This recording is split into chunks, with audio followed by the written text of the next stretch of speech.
Mecca വിട്ട് മദീനയിലേക്ക് പലായനം ചെയ്യുന്നത്. കാടുകളും മേടുകളും മരുഭൂമികളും താണ്ടിക്കൊണ്ട് അല്ലാഹുവിന്റെ റസൂല് മദീനയുടെ മരുപ്പച്ചയിലേക്ക് മന്ദമാരുതനെ തലോടിക്കൊണ്ട് കടന്നു വരികയാ. മദീനയിലെ ഓരോ മണൽത്തരികൾക്കും സന്തോഷമാണ്, ആനന്ദമാണ്, ഉല്ലാസമാണ്. അല്ലാഹുവിന്റെ റസൂലിന്റെ ഒട്ടകം മദീനയിലേക്ക് കടന്നു വരികയാണ്. മദീനയിലെ ചെറിയ അൻസാരി പെൺകുട്ടികളെ എന്ന ബൈത്ത് ചൊല്ലിക്കൊണ്ടവരെ പൂർണ്ണ ചന്ദ്രനെ വരവേൽക്കുകയാണ്. മദീനക്കാരായ സഹാബത്ത്, മദീനക്കാരായ ഓരോ നിവാസികളും അല്ലാഹുവിന്റെ റസൂൽ വന്നതിൽ സന്തോഷിച്ചുകൊണ്ട് അല്ലാഹുവിന്റെ റസൂലിന് സമ്മാനങ്ങൾ നൽകുകയാ. എല്ലാവരും ഹബീബായ നബി തങ്ങൾക്ക് സമ്മാനങ്ങൾ നൽകുമ്പോ പാവപ്പെട്ട ഉമ്മ റുമൈസ, ഉമ്മ സുലൈം ബീവിക്ക് അല്ലാഹുവിന്റെ റസൂലിന് കൊടുക്കാൻ കയ്യിലൊന്നുമില്ല.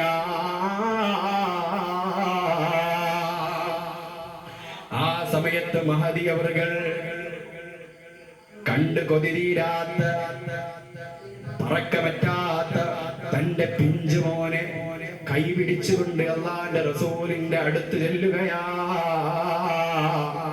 സുബ്ഹാനല്ലാഹ്. മദീനയിൽ നബി വന്ന കാലം ആദ്യമായി മാതാവ് കൂട്ടിക്കൊണ്ടു പോകാൻ സാധ്യമായി. കുഞ്ഞിന്റെ കൈ പിടിച്ചിട്ട് മാതാവെന്ന് തിരുമുസ്തഫ നബിയോടതാ പറയുന്നു, ഇത് എന്റെ മകനസാണ്, തങ്ങൾക്കുള്ളതാ, ഹിദമത്തിനായി തരുന്നുണ്ട് ഉമ്മ സുലൈമിദാ. കണ്ടു കൊതിരീരാത്ത പിഞ്ചോമന പൈതലിനെ അല്ലാഹുവിന്റെ റസൂലിന്റെ കരങ്ങളിലേക്ക് പകർത്തു കൊടുക്കുകയാണ്. സുബ്ഹാനല്ലാഹ്. ആ ഉമ്മാക്ക് പൂർണ്ണ ബോധ്യമുണ്ട്, ഞാൻ ആരെ കരങ്ങളിലേക്കാണ് എന്റെ കുട്ടിയെ ഏൽപ്പിക്കുന്നത്.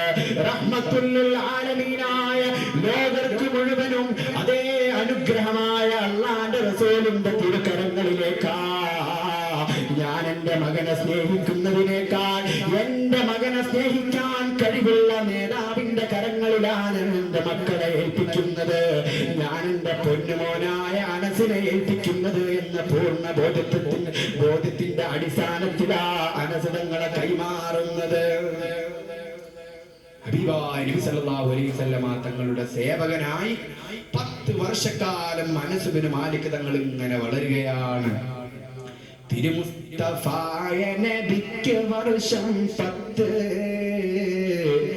അനസ് ബിൻ മാലിക് ചെയ്തതാ ഖിദ്മത്ത്. നബിയുടെ മുൻപിലും നബിയുടെ പുറകിലുമായിട്ട് 10 വർഷക്കാലം ആ തിരുവചനം കൊണ്ട് സായുജ്യമടയാൻ ഭാഗ്യം സിദ്ധിച്ച മഹാനാണ് അനസ് ബിൻ മാലിക് തങ്ങൾ. ഒരു തവണ പോലും അല്ലാഹുവിന്റെ റസൂൽ എന്തിനാ അനസേ നീ അങ്ങനെ ചെയ്തത്, അല്ലെങ്കിൽ നിനക്ക് ഇങ്ങനെ ചെയ്തുകൂടായിരുന്നോ എന്ന് ചോദിക്കേണ്ട ഒരു അവസ്ഥ വരുത്തിയിട്ടില്ല. എന്തേ കാരണം? ചെറുപ്പത്തിൽ ഉമ്മ റുമൈസ, ഉമ്മ സുലൈം ബീവി നബിതങ്ങളെ കുറിച്ചാ പഠിപ്പിച്ചു കൊടുത്തിട്ടുള്ളത്. നബിതങ്ങൾ അറിഞ്ഞുകൊണ്ടാ അനസ് തങ്ങൾ വളർന്നത്. അതുകൊണ്ട് ലോകത്തിന്റെ നേതാവിനെ 10 വർഷക്കാലം കാണാൻ ഭാഗ്യം സിദ്ധിച്ചു. അല്ലാഹു സുബ്ഹാനഹു വ തആല ഒരു തവണയെങ്കിലും ആ പുന്നാര പൂമുഖം മനാമിലൊന്ന് കാണാനുള്ള തൗഫീഖ് ഈ മുതബറക്കായ മജ്ലിസിന്റെ ബറക്കത്ത് കൊണ്ട് അല്ലാഹു നമുക്ക് നൽകി അനുഗ്രഹിക്കട്ടെ. അല്ലാഹു നൽകി അനുഗ്രഹിക്കട്ടെ.